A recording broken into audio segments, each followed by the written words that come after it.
Yes, Christina the other week contacted me and asked me if I'd like to give a keynote. It's my first one as well, Mark, and wanted a little bit of interactivity, and so I spent a little while thinking about how we can incorporate that into something which you can take away and think maybe differently about things. And so I'll just jump right in. So there's only one thing that I like about this space, and that is the people that work in it.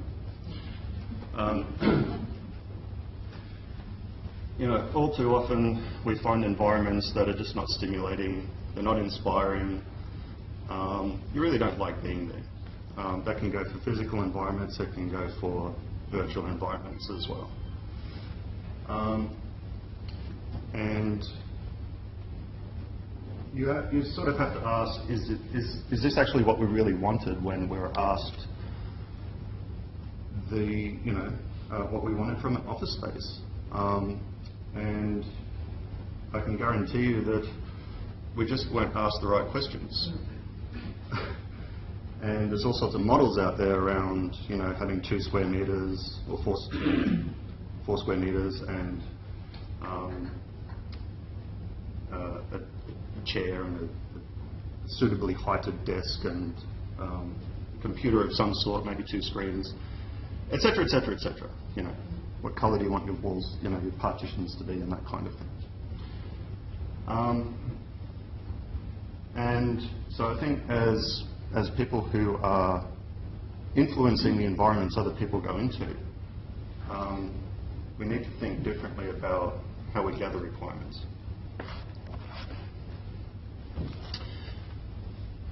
So in 2015, I was invited to help the estate management people gather requirements for a building redesign for the Faculty of Arts and Design at UC. And 2 hours before the workshop, I realised I didn't know what to ask them.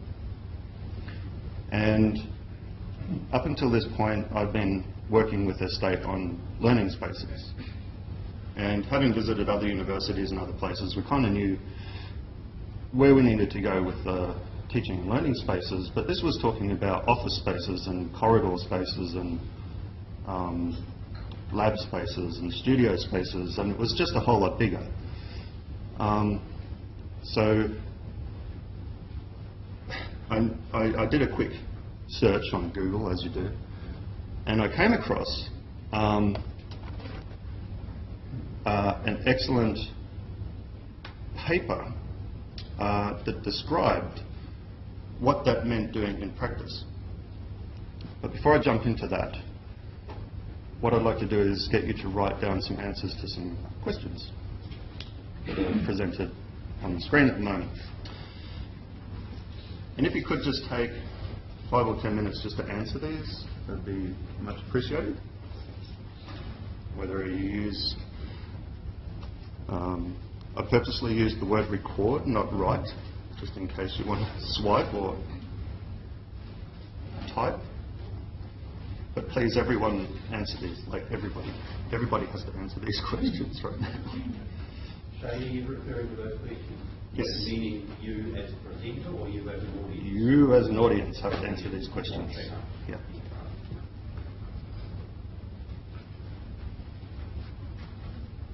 So these are questions relating to, this is me trying to gather requirements around what makes a good keynote, okay? So you are my stakeholders.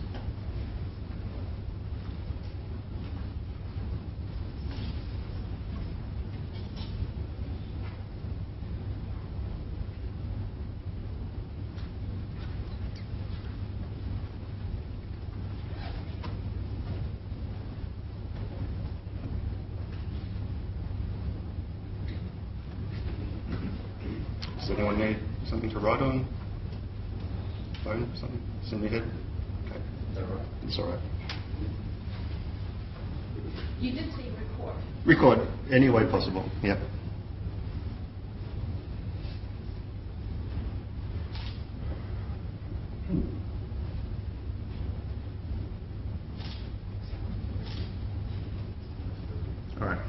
everyone sort of there?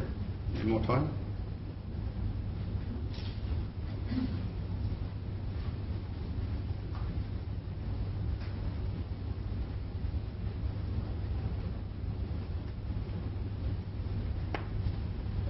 All right. No hands up. Okay, so everyone's okay? All right. So what I found was a paper by Yun Lim and Will O'Donnell from 2009. I've since been in contact with them and quite keen to listen to what I have to say about their paper. But also they haven't done anything since then, but I think there's a lot of opportunity for them. So this is really experience-centered design, which is the core of what I'm going to be talking about. So it's the need to generate holistic understandings of the human experience, which requires careful attention to the framing and selection of questions using empathetic inquiry, which will enable the effective and affective user-centered designs that we need to move toward. Okay, so in the Building 7 experience, when asking Tim to describe how he would like an office space to make him feel, so I'm just going to walk through what I did on that day. Right? He wants the office space to make him feel experimental, innovative, visible, accessible and connected. I'll give you another example. Jane wants studio spaces to mean, well, to her, studio spaces mean being collaborative and flexible with the use of open plans. They're energetic, active spaces that inspire and support innovation.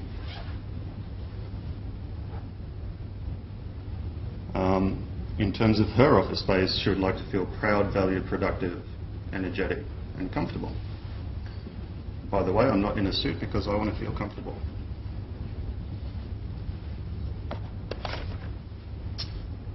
These are the experiences we're looking for.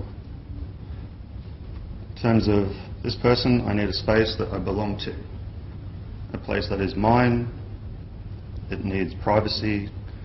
That does not mean it is not an open, that does not mean it's an opaque box. Any office must be quiet above all. We need to be able to think and read. If we can't, we'll end up at home, which is no good for the student-teacher relationship necessarily. My office doesn't need to be big, just quiet and secure. So, in terms of a studio space, my teaching happens ideally in spaces that students can come and go from, where collaboration occurs and individual consultations happen with a floating educator or educators. Timetabling is less important. There is not necessarily a focal point, but at times demonstrations need to happen and students should be able to shift attention. Bring your own device, prefer laptops over labs, these sort of things.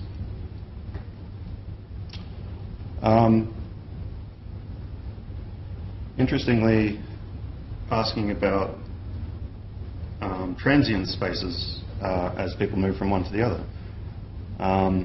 Students will be mobile, coming and going, so movement should be quick and easy, close to exits.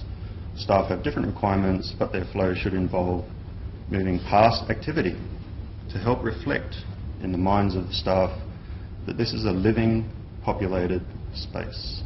In other words, corridors are not designed in this experience to enable you to get as quickly as possible from one place to another, and that's their sole purpose.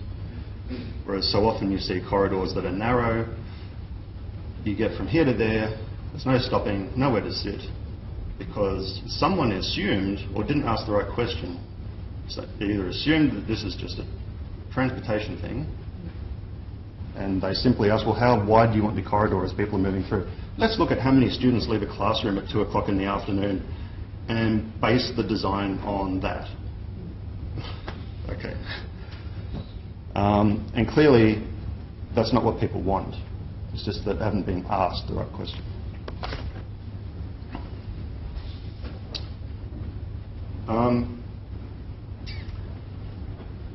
Could I ask you to answer these questions? Take 5 or 10 minutes.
Still some people writing, so I'm going to give them time.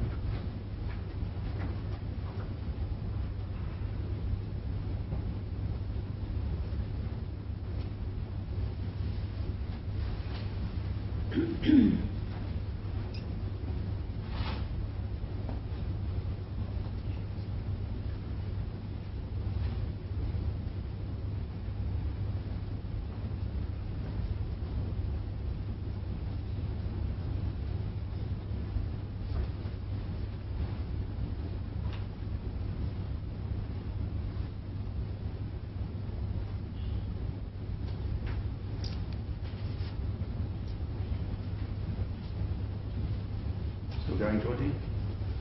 No word.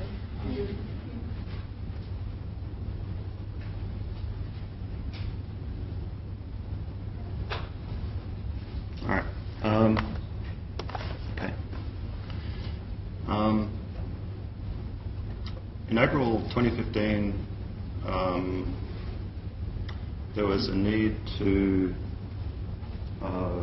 rather than roll over the learning management system, the lecture recording system, blah blah, XYZ other systems for teaching and learning, we had to initiate a procurement process to reevaluate what our stakeholders wanted and whether or not what we were using was still a match. At the same time, the library systems had been essentially out of life for a couple of years. The products had moved on. We were using Millennium, which had finished being maintained somewhere around 2011, really, replaced by Sierra, as far as the company goes. And also at the same time, University of Canberra had just been through a bit of a restructure, and the Director of Teaching and Learning now had the library under their portfolio. So when I took on the role of managing the teaching and learning systems, I also got the library systems. And I knew that they all had to go through this process. The question was, how do you gather requirements for such a complex environment? And normally you would say, oh, well, let's do the learning management system, and then we'll do the library management system, and then we'll do the lecture recording, and then we'll do the text matching, and then we'll do the document delivery, and then we'll do the reading list, and then we'll do the virtual classroom, and then we'll do the portfolio, and then we'll do blah, blah, blah. So having been thinking in an experiential way, and having now been made responsible for systems that cover a range of functions, became. It's funny what happens. How your thinking changes when that happens. You start to think a whole lot more broadly about how things connect up. So I thought, well, we'll apply the Building 7 experience to the procurement project. And so we looked at all the touch points that students have in their educational process, and developed questions that talked about moderation, the experience of moderation, the experience of assessment, what people value about systems in terms of their ability to connect to other people. What does that mean? What do ideal experiences look like across a range of activities and workflows? And not surprisingly, students and staff started to create paths between systems that we kind of know exist anecdotally. But here was hard evidence that people wanted to be able to search the library system from within the learning management system. They wanted to build their reading list from within the site that they were creating for students. They wanted to be able to reach out to a tutor at the same time as they're looking at the requirements for an assignment. So what we ended up with was a picture of like a city map, if you will, but what they gave us were the paths between the buildings and where they should be. So often you see presentations or keynotes where someone has a slide and there's a human-made track across the grass because someone didn't put a path there. And that's what people do. They'll try and make their own path. By asking the right questions, we gave them an opportunity to tell us before we started building paths. And so what they essentially came back with were these keywords around being, they wanted the system, the environment as a whole to be easy, effective, organised, integrated. They want apps, they want to be able to be mobile and access their system using the apps that are easy, relating to simple, diverse, forgotten what that relates to, possibly the information or the experience. Reliable, supportive, educational, interactive. They want to be, they want to engage in deep learning. They want the environment to be friendly. They want to feel connected. They want it to be fun and motivating, real-time, seamless, engaging, effective, intuitive, alive, powerful, dynamic. So all of these things describe the experience that they're looking for.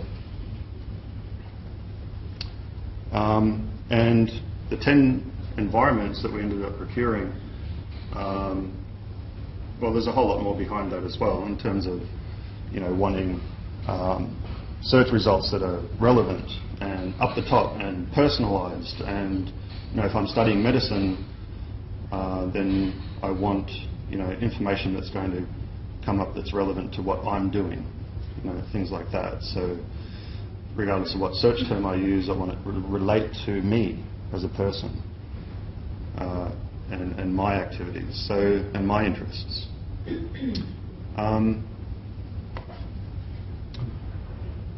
So I have to say at the moment that that's gone really well. We had the need to replace 10 environments. We developed a picture of what that looks like. But then you do have to end up in the functional requirement space at some point. Because, what quiz types do you want? And, do you want hot potatoes and closed questions and drag and drop and blah, blah, blah. So you do end up there. But the thing is, these questions help identify what the environment needs to be, whereas functional questions can't get you in that space, can't get you to that space, because they're too granular. And when you think about functional questions, people sort of revert to that. You don't necessarily bring feeling into that, and you revert to what you know. And too often you hear people say, "Oh, people don't know what they want," but they know how they want to feel.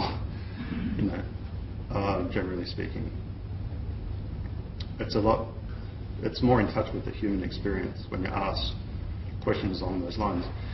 And the other thing is that in the abstract I had something about big data. Big data can't tell you what the next thing is. It can tell you how people are engaging with what you have, but it can't tell you they actually want something else altogether. Because if you've got, and we'll go back to a corridor, say you've got one corridor connecting two buildings and people are using it all the time, and you think, oh wow, the big data is just showing that this footpath is just, or this corridor is so wonderful. It gets used all the time. We can't get rid of that. Can't change it because it's just got really heavy use, and it's the most used corridor on campus. Of course it is. The big data algorithm is not going to tell you it's because it's the only one, mate. Or gee whiz, half the people walking through there are just bored senseless because they're just going from A to B. Can't give you that. Only the people can give you that.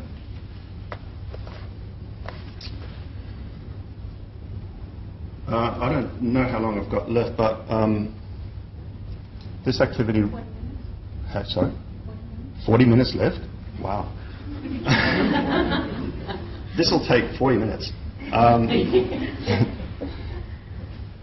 So can 5 people from, well, let's pick someone from this side. Do you have questions to the first lot of, answers to the first lot of questions? Yep. Could you read those out for everybody? Sure. So for the first lot of answers, first question. Oh, actually, come up here. Yeah, come up to the... Sure. Surprise.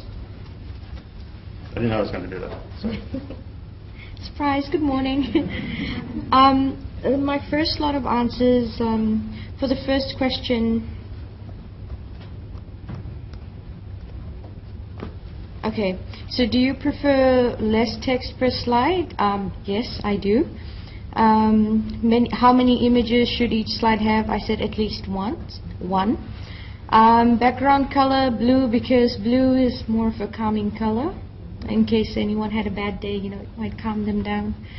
How many slides do I think is optimal for a keynote? I said 5. Maximum 5. And I prefer to sit. Okay, cool. Stay standing. Could you please answer these ones? Okay. These haven't been validated, by the way. I have no idea what anyone's going to say. Okay. For me, the most memorable keynote was the one that we had yesterday. Reason being, well, yes, I was very much inspired because of the information that was there as well, and also what was it about that made me feel this way? It was the way in which you had actually delivered it.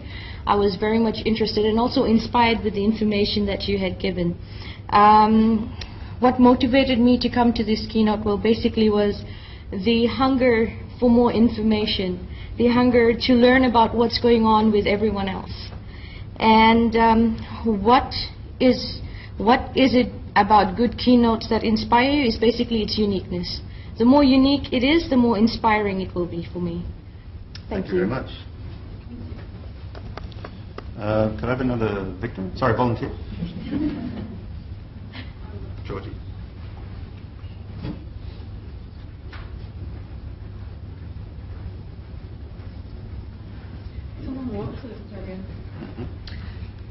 Okay, so right, I said that I preferred less text per slide. I actually said a maximum of one, not a minimum of one slide, one image per slide. White background, that's because I do a lot of accessibility stuff in my work, and I think that we need to make everything as clear as possible. How many slides is optimal for a keynote? Well, that depends on the content. So I said one every few minutes, but obviously it would depend on what is being said, what the talk is about while the slide is up. Would I prefer to sit or stand? Well, sit, generally, while in the middle of a presentation. Okay, the most memorable keynote that I've ever been to, I actually often tell people this story, but I can't remember what the conference was, and I can't remember if it was an opening keynote or an ending keynote. But I remember that, and I also don't remember who the speaker was, unfortunately, but they had written a story about the future of education from the perspective of a student. And so it was a story about the student waking up and getting their feedback for the assignment that they had done in a certain way through whatever mediums. And it was all just, it really contextualized all of the work that we do in educational design or in the education field, and what we're aspiring to in the future. And it was just a really nice way of making that seem more real and concrete. So how did that make me feel? I was really inspired. What was it about the keynote that made you feel this way? I'll see if there's anything else here that I haven't already said. Yeah, just thinking about the possibilities, and just a reminder of the goal, because we often also get bogged down in the red tape and the people who are resistant to change and all that kind of stuff, but it was nice to be reminded of the end goal. What motivated me to come to this keynote? Well, Shane's my manager, so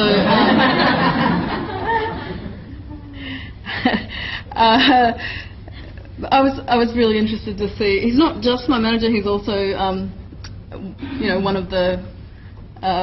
He's a pioneer of Mahara usage, and we've been using Mahara at UC since 2009. So I was really interested to see what Shane had to say this morning. Thanks. And what is it about good keynotes that inspire me? If they're thought-provoking or provide a new perspective on something. Thank you. Cool, thank you. Who's really uncomfortable about coming up? Mark? No? Do you want me to say? Oh yeah, come on. See how good your record keeping is. Yeah, I'll make it up as I go. Well, actually, I thought when I looked at these slides, I thought my answer to every single one probably is it depends. I think typically for the first answer is less text. Although I know one slide I had lots of text, and I apologise for that. But yeah, I mean, I had a manager once who used to spit tacks at anybody that says, you know, as you can see on my slide, it's got like 12-point font, and you're sitting at the back of the room. So less text. Again, images, it depends. I like to see an image, but sometimes a slide that's covered in an imagery is actually really effective. So typically one image or no image, but occasionally a slide with lots of images really works. Background colour, I tend to use white just because I have no design sense, no colour imagination, nothing at all. So I just kind of sit with the default. Although, you know, to me, that works really well. The grey, I like blue, I like black sometimes. I think the important thing for me is contrast. So long as there is good contrast between whatever's in the background and whatever the text is, then that works. How many slides? I absolutely cringe when I see somebody's slide deck shows, you know, slide 3 of 172. So I suppose of a keynote, you know, maybe 20, but then if you're using something like Prezi, or you're using maybe, you know, scrolling through a blog or a wiki or something like that as your presentation device, the number of slides is kind of not a meaningful content. I'll make a comment on that, just because I once saw Mark Pensky give a keynote, and he had 400 slides for a 40-minute keynote. The way in which he used them was quite stunning, and I've never seen anyone else do anything like it. Basically what he did was he had the whole thing running in the background automatically. The slides changed every 8 or 10 seconds. And as he gave his keynote, the themes that he was talking about were reflected in the imagery behind him. And if someone had said to me, you'd be sitting through a keynote with 400 slides on it, it was the only time I've ever seen it. It just worked really, really well. I've always had the intention of trying it, but I've never I would never be that organised. Lessig is another one. Sorry? Lawrence Lessig from Creative Commons, he's another one who has heaps of slides, but usually just one word, and so he speaks to his slides, and I've also had the experience where one time I was on a panel and presenting just a short, I think it was about 10 or 15 minutes from my perspective, and I'd been really ill leading up to it. I'd had some kind of virus or something, and I had prepared nothing. Right? I got up and spoke with no slides, and somebody came up to me afterwards and said, I must do that in future, that was so effective. You know, I had nothing, I just spoke. And so, you know, yeah, maybe that's just me. Prefer to sit or stand? I think I prefer to sit just if I'm trying to take notes and type stuff, but actually sometimes at meetings I do prefer to stand. Most memorable keynotes, I guess all I really want to say about all of these questions, that I always think a keynote needs to be entertaining and challenging. And so it needs to really present some stuff that puts me out of my comfort zone and makes me challenge my own perspective on whatever the issues might be. If it's just something that's telling me what I already know, then I think, okay, well, yeah. And I do think that something needs to really lift you at the end. So something that is reasonably entertaining and thought-provoking, I think, does that for me. It inspires some energy. So I suppose that's what I mean about the good keynotes that inspire. Yeah, is that enough, or do you want me to go through question by question? Please. Okay. So the most memorable keynote, I do remember one at an Ascolite conference that was about gaming, and it actually got all the audience to sit around in little groups and kind of make up games during the keynote, and I thought actually that was really challenging and really interesting, and I do remember that quite clearly. And how it made me feel was that it made me felt involved, I suppose, involved in the process and having to actually think about it instead of being a passive audience member. And I think, you know, what made me feel that way was about that feeling of involvement and personalising the experience. I came to this keynote because I wanted to hear Shane, to be honest, so I'll tell you about it later. And I'm interested from the woman at the front, thank you very much for your comment. I'm interested that yesterday was the first keynote you've been to.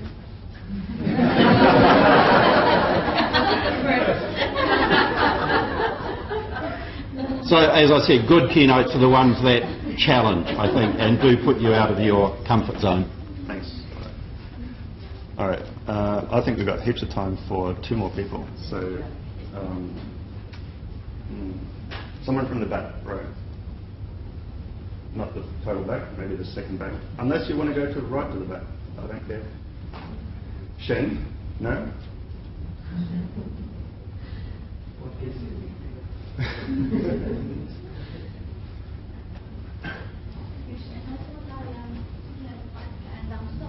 You can't escape.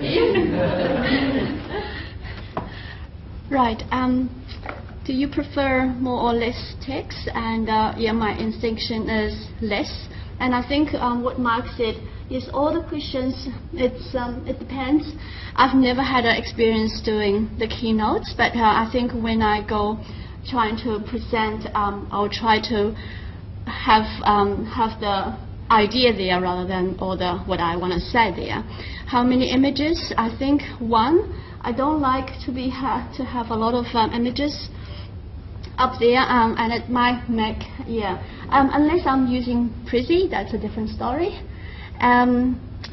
Background, I think I tend to use white, and yeah, it just makes it. Well, I think I'm more comfortable with white background. How many slides do you think is optimal for a keynote?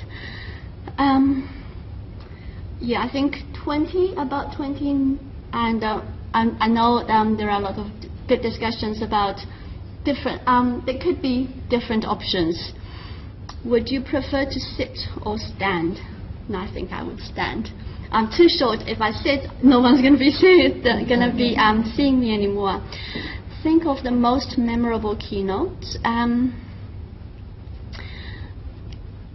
Well, I think Mark's one was good because it's nice and fresh in my head. Have you paid them, Mark? And he's my manager, so. What was it about the keynote made you feel this way? Yes, I think when a keynote makes you feel that you are challenged and you want to think, oh, am I doing things right? Am I on the right track? And I think that's when it's effective, and when you feel that this is a memorable keynote. What motivated you to come to this keynote? I think when I go to a conference, the thing that I won't miss is the keynote, and you always want to see what this conference about, and I think the keynote would basically, hopefully, set the theme for the conference. What is it about good keynote that inspires you? I think I said that. That's keynote that challenges you. Thanks, Cool. Shen. Thank you, Shen. I have a question, Jane. Yes. I'd be interested to kind of discuss how we can use the practice that you described for requirements gathering, and how we can transfer that into our context of, well, what can we now do to get a better experience or find out what our people are using the portfolio for, and what sort of questions should we be asking. Maybe we can do a sort of brainstorm and come up with a bunch of questions that we as community think would be good to get to the point where we actually ask the right questions, rather than just, oh, we are using the e-portfolio because everybody else uses it. Yeah, for sure. That would be awesome. Now? Unless you have something to say. How long have we got left? You still have 25 minutes. 25 minutes. Awesome. So we've got. I'd like one more person to come up, and I'll bring this together in a second after that. So who wants to talk? Yes. Would you like to? Brilliant.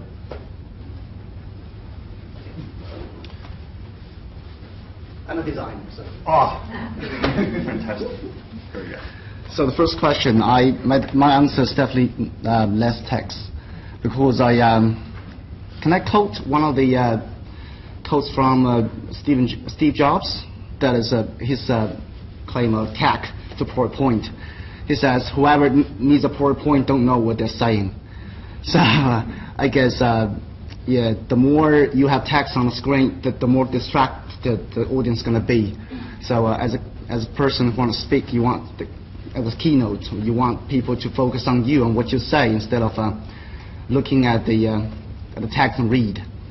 And the second one, I think, it doesn't have a limit to the number of images that you need to include on the screen, because what you need to do on the screen is the visual aid that you have to make your point across.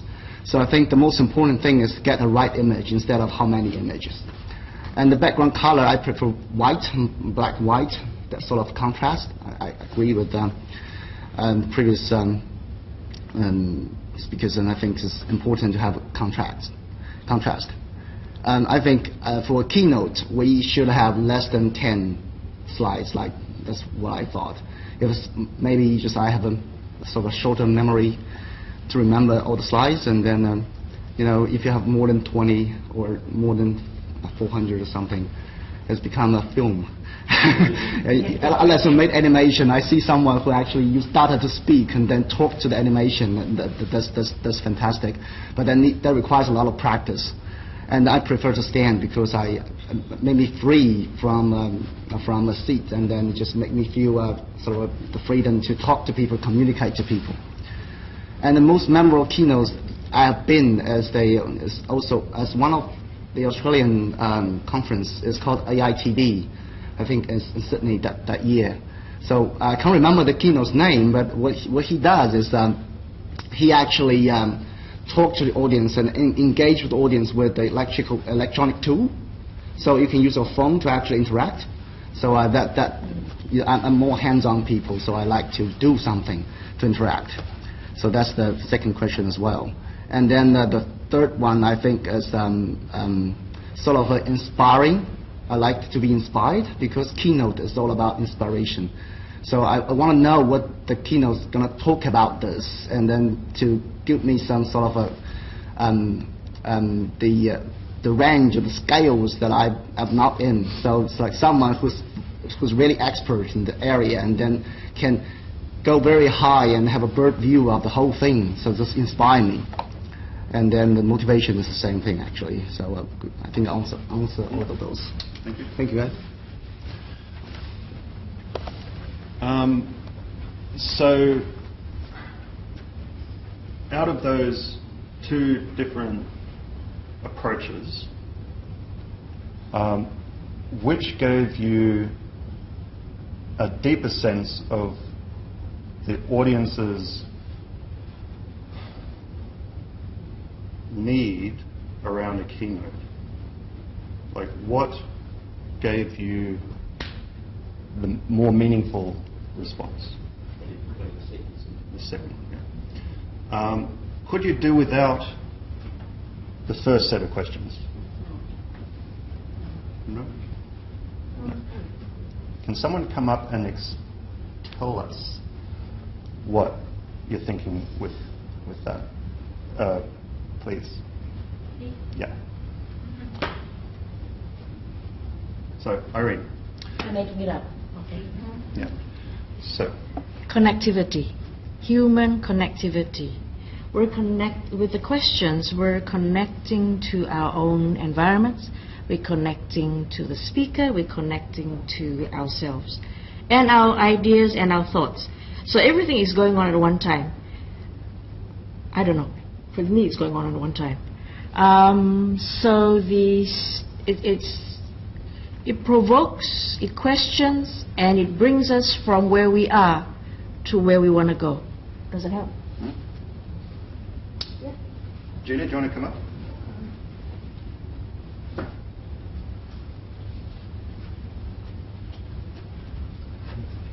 So I just wanted to make the point, because we were talking about requirements gathering, and what Shane was talking about with the second set of questions is the experience, and the first set of questions are your functional kind of requirements, right? But then out of the second set of questions, then the first set of questions come into a different context around, do we actually need that tool set?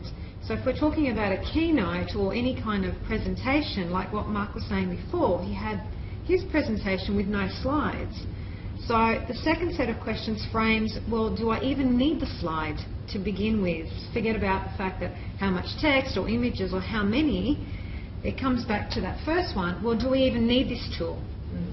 After you've kind of gotten that experience, okay, this is the experience that we have. Do we need that tool, or is that tool the right tool to deliver that experience? That was. Awesome. Thank you. Thanks. Yeah, sure. I don't even have to ask people to come up now.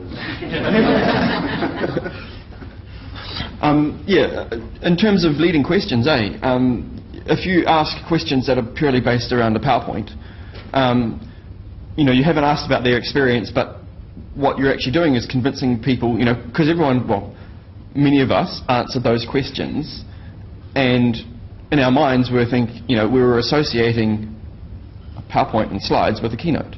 And so therefore, the majority of us, not all of us, but would have been convinced that that is what a keynote is. And I've seen it, in designing buildings and things like that before. Is what colour do you like on the wall? Well, maybe it shouldn't be a colour. Maybe it should be a screen, or maybe it should be something else. So it's to add to what you've just said is it convinces us when all the wrong questions are there, and all of a sudden those questions are answered. That's what the data shows. That's what management say. Look, this is what everyone wanted, and everyone was convinced that that's what they wanted, and then it flops, and everyone's wondering why, and they complain. So yeah. Oh, please come up.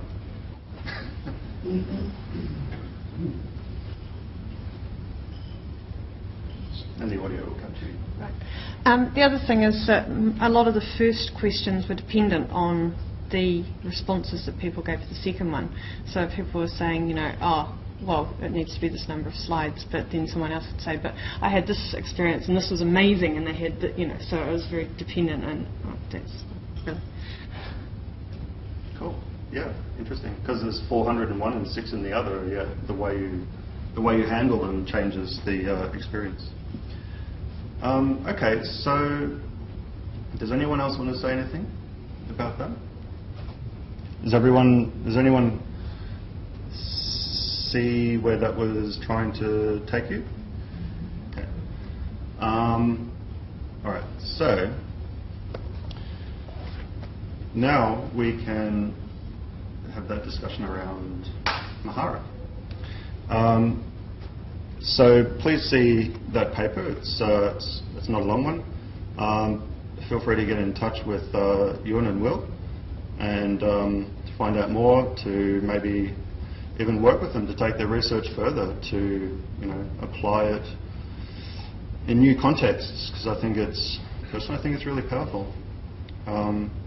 And you'll see that in their paper it was actually students who started asking affective questions around meaning and value and experience and feeling, and they picked up on that and wrote a paper about it. So it's very interesting.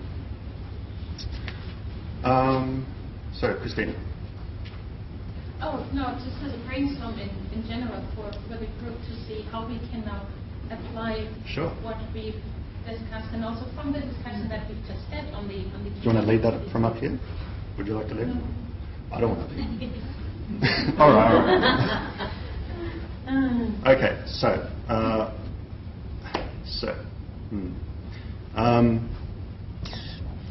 the paper itself is really an essential background read, I think, to having that discussion.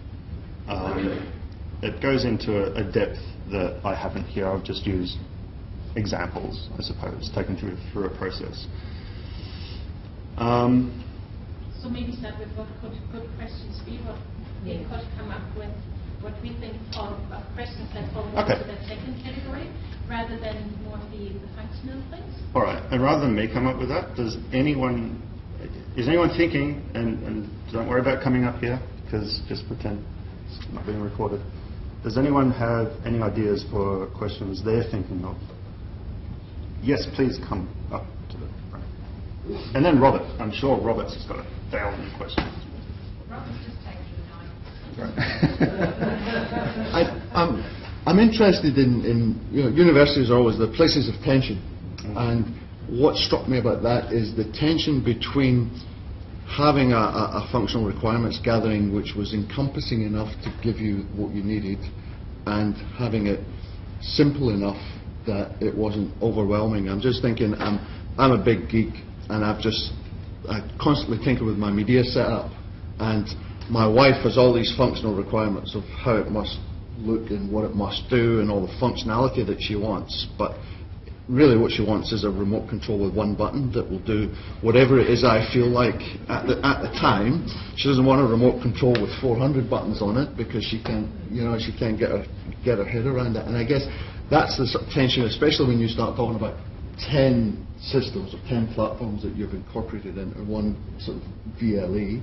How do you manage that tension between the complexity and the usability? You age really quickly. Yeah, basically that's it. Okay. But it might be something. It's obviously something to think in terms of where Mahara is going forward. Is again, we were talking yesterday about we're just about to deploy, and I'm now going to hold off until I get 1704 in place, because I don't want to deploy it now and then 3 weeks later say, oh, by the way, it now looks different, it's now got different functionalities, the things that I told you that are square are now round, and the things that were over here are now over here, and this function is now moved and been subsumed into that. And I think it's something we really need to be careful of going forward, that we make sure that we have good enough reason to change things and good enough reasons to develop and increase the scope of functionality. Well, just while you're here, so if we look at the experience of the assessment, okay, so we've got LTI coming. We know, okay, so obviously single sign-on is important from the point of view of students they want the experience of just seamlessly moving from one system to another. We know that. That's why we do single sign-on. Not because it's technically possible, but because the user has a better experience. So let's extend that then to asking questions that might help understand the human experience around their own work. So they've been asked to create a piece of work, and they've been asked to create that in, say, use the scenario in Mahara. What questions can we ask them about the experience they want to wrap around that activity? What matters to them? Okay, so let's think about that. Or maybe also what matters to the instructors.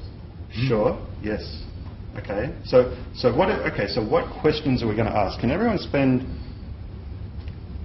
how much time we got? 10 minutes. 5 minutes. Writing down the first question that comes to your mind, literally the first, around around the experience. How can you identify the experience they are looking for? Now, it could be anything. It could be, but I don't want to assume the result. Okay, so let's just go back up to. Can I go on? Right, yes, Jim, sorry. Let's go to. Okay, so looking at those questions. Okay. Adapt them. Okay, activity. Adapt those to assessment between Moodle and LMS and Mahara. Go. You can ask the student, you can ask the staff member, you can ask the administrator. It doesn't matter. We don't want to leave Robert out. So if you have questions around administration or programming, that's really good. Does everyone know what we're doing?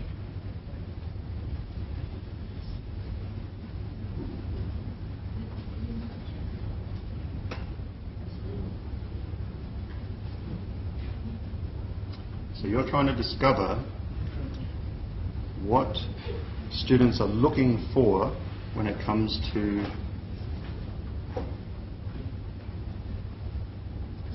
how they want to experience. Are we looking at it from the student's point of view? Or whoever, doesn't matter. You pick. Just from your point of view, but really from the experience, so not the functionality. No, just the experience. So for me, I find it really hard to answer that question, because what comes to my mind is, even if I get the information about what they want, how do I then transfer that into a software sort of thing? We do that. How do you go from the feeling to a physical thing that you go, this is going to deliver you that experience? Yeah, that's the translation bit we have to do later. Right. Yeah, in the last 2 minutes. Go for it, David. Yes.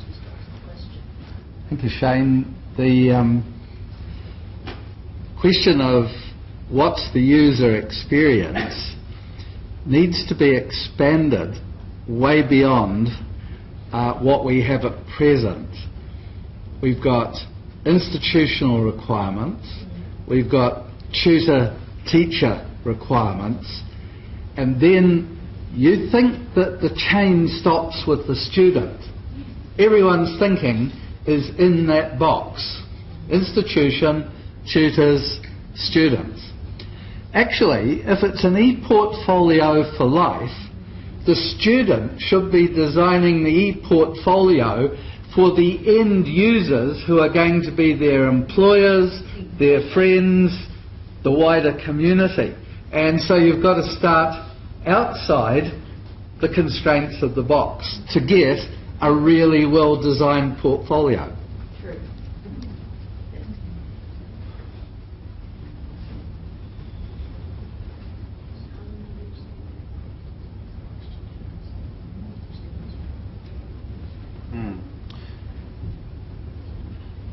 I can think of adapting the first one. I don't know if there's any assessment item at all ever that anyone thought was memorable, but maybe there is, and you've got to take that chance.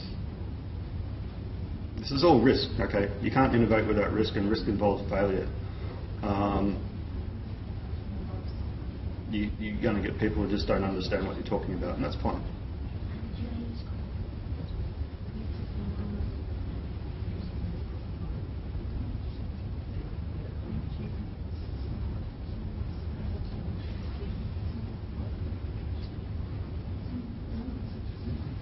What motivated you to create this portfolio? What, you can think of a range of things. And they might say, oh, well, it was being assessed, but I also want to use it for X, Y, Z. So, yeah, you don't know necessarily what answers you're going to get back. But, that's the good part about it. It's discovery, yeah. It can be surprising. You're not always going to hear what you want to hear, but that's the nature of the exercise. Yeah. Don't tell me what you think I want to know. I want to know what you really think, what you want to experience. You wouldn't imagine that someone would say that they want their office space to make them feel proud. I don't think. But there it is. They want to feel proud to be there. Instantly, I can feel how that would influence my work every day. Exactly. I'm proud of others. Wow, that's really cool. Yeah, exactly.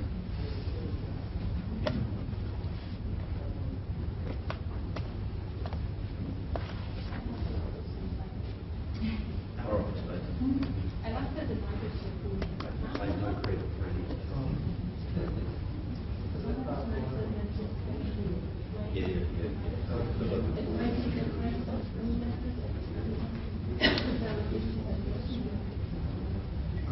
You could say in 10 points or less, what does a portfolio assessment mean to you? Getting the assignment, creating a portfolio, submitting it, keeping it, maybe. Being able to send it to my potential employer. Having it 5 years later. Being able to discover it 5 minutes later. Feeling proud about your assessment. Feeling proud, exactly. I mean, how many of us wrote our assignments and felt proud of it and showed it off? Only when we got a HD. In 10 points or less, what are the experiences that portfolio assessment should provide? Well, what was the best portfolio you've seen and what made it such a good portfolio? Because people have created portfolios in the past that have been open and you discovered one. Well, why was that one so cool? Yeah. Yeah. So, But that's talking about the product with Mahara and stuff. But when it comes to user experience, I've got a question. What's the scariest thing about Mahara? Yeah. And if we can get a lot of data about that, we can see the pain points and the place itself. Yep. And how would people experience moving from the LMS to the portfolio and back? Well, it would show why Or how should? go into Mahara. Yeah.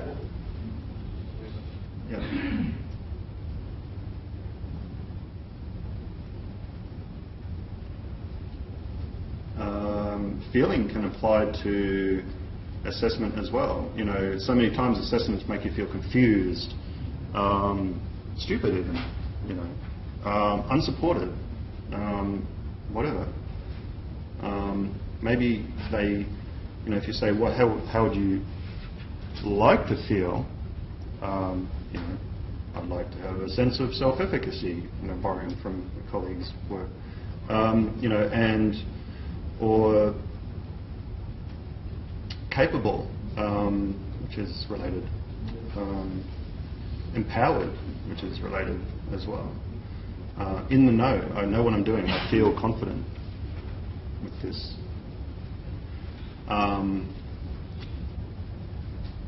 So we're talking about, instead of an office environment, you could talk about the virtual space in that case.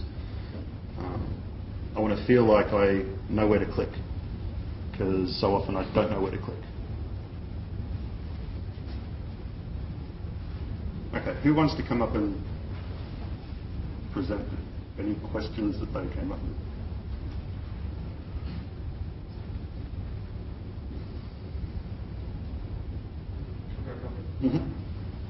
Well, here's one of them. Who do you share with the most?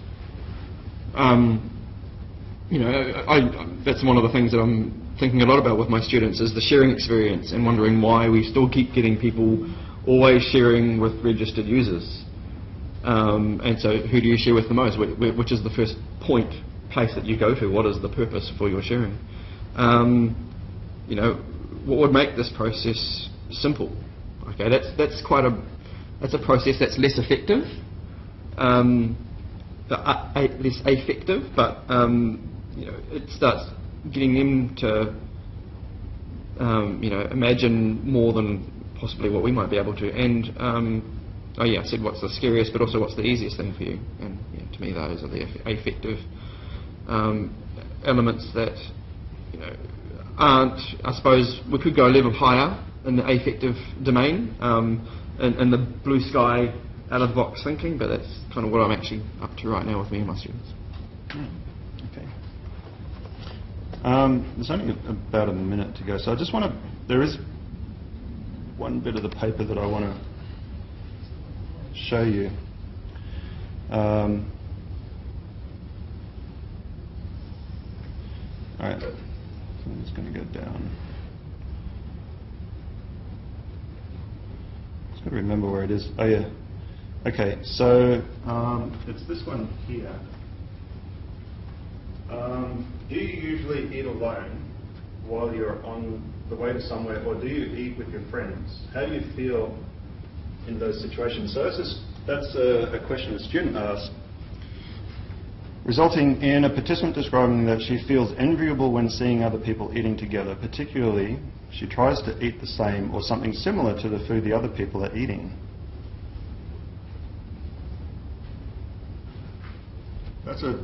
That's quite a bit of powerful bit of information right there. If you're designing an experience, it tells you an awful lot.